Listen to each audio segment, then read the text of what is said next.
2024년 12월 14일은 대한민국 정치사에 또 하나의 중대한 전환점으로 기록될 것이다. 윤석열 대통령이 국회에서 탄핵소추안 가결로 직무가 정지되면서 대한민국은 헌정 사상 세 번째로 현직 대통령이 탄핵되는 사태를 맞이했다. 이번 탄핵은 단순한 국정 운영의 실패를 넘어선 헌법과 법률을 정면으로 위반한 사건으로 그 과정과 결과 모두 대한민국 정치사에서 큰 논란과 파장을 불러일으키고 있다. 국회 본회의에서 진행된 이번 탄핵소추안 투표는 헌법상 대통령 탄핵 요건인 재적 의원 300명 중 3분의 2 이상, 즉 200명 이상의 찬성이 필요했다. 12월 14일 투표 결과 총 204명의 국회의원이 찬성표를 던져 탄핵안이 가결되었다. 반대는 85표, 기권 3표, 무효 8표였다. 그러나 이번 투표에 앞서 지난주 토요일에 열린 1차 투표에서는 여당인 국민의힘 소속 의원들이 대거 퇴장하며 탄핵을 막으려는 시도가 있었다. 국민의힘 의원 전원은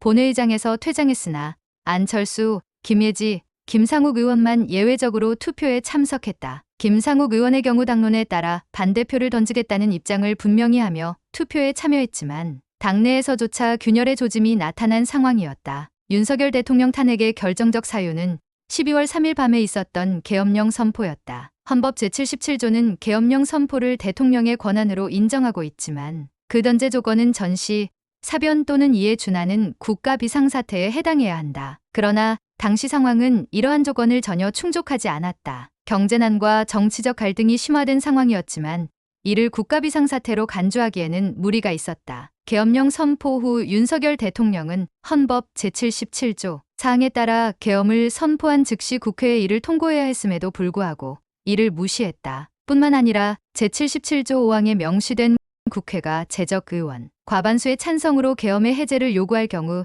즉시 이를 해제해야 한다는 요건 또한 철저히 무시했다. 윤 대통령은 군과 경찰 병력을 동원해 국회의원들이 본회의장에 모이지 못하도록 물리적으로 차단했으며 심지어 특공대를 투입해 본회의장에 있던 의원들을 강제로 끌어내려 한 것으로 드러났다. 이 같은 행동은 헌법과 법률을 명백히 위반한 것으로 평가되며 이번 탄핵의 핵심 사유로 자리 잡았다. 당시 야당과 시민단체들은 이를 불법 쿠데타에 준하는 폭거라고 강하게 비판했다. 탄핵안이 국회를 통과하면서 윤석열 대통령은 즉시 직무가 정지되었고 한덕수 국무총리가 권한대행으로 국정 운영을 맡게 되었다. 이제 공은 헌법재판소로 넘어갔다. 헌법재판소는 180일 이내에 탄핵 사유가 헌법과 법률에 부합하는지 최종적으로 판단하게 된다. 헌법재판소가 탄핵을 인용할 경우 윤석열 대통령은 대통령직에서 최종 파면되며 대한민국은 헌정사상 두 번째로 대통령이 파면되는 사례를 맞이하게 된다. 반대로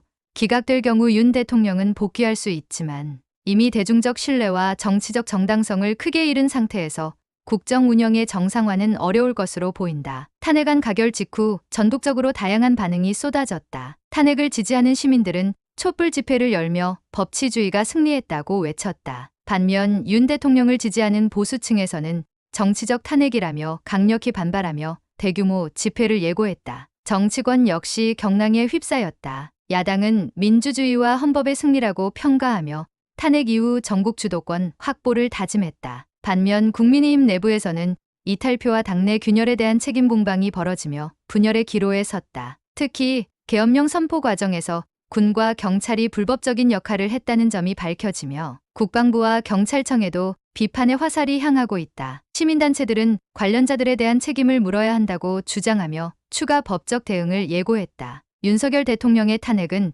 대한민국의 정치적, 사회적, 경제적 미래에 커다란 영향을 미칠 것으로 보인다. 계엄령 선포로 인해 흔들린 민주주의의 신뢰를 회복하기 위한 논의가 필요하며 헌법재판소의 최종 결정이 내려질 때까지 국정 혼란은 지속될 가능성이 크다. 이번 사태는 대한민국 민주주의가 또 한 번 시험대에 오른 사건으로 기록될 것이다. 정치권과 국민은 앞으로 더욱 중요한 선택의 순간을 맞이하게 될 것이다. 영국의 국영방송인 BBC 방송에서는 한국의 국회 상황을 전 세계에 생중계로 전하며 윤석열의 탄핵 소식을 알렸다. 이날 탄핵이 실패했다면 또다시 전 세계에 망신살이 뻗칠 뻔했지만 그나마 국민의힘 의원들 중 양심적인 의원들 12명의 찬성이 있었다는 점도 기억해야 할 것이다. 오늘의 이야기는 여기까지입니다. 윤석열의 탄핵에 만세를 부르시는 분이라면 구독과 좋아요, 그리고 알림 설정까지 부탁드리겠습니다. 긴 이야기 끝까지 들어주셔서 진심으로 감사드리며